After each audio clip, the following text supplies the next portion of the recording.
तवार्द्रदृष्ट्या मूकस्वयं ककविर्यथासीत् तथा कुरु त्वं परमेश जाये त्वत्पादमूले प्रणतं दयार्द्रे उत्तिष्ठोत्तिष्ठ वरदे उत्तिष्ठ जगदीश्वरे उत्तिष्ठ जगदाधारे त्रैलोक्यं मङ्गलं कुरु शृणोषि कश्चिद्ध्वनिरुत्थितोऽयं मृदङ्गभेरी पटहानकानां वेदध्वनिं शिक्षितभूसुराणां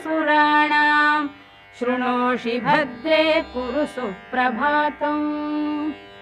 शृणोषि भद्रे ननु शङ्खघोषम् वैताళिकानां मधुरं च गानम्।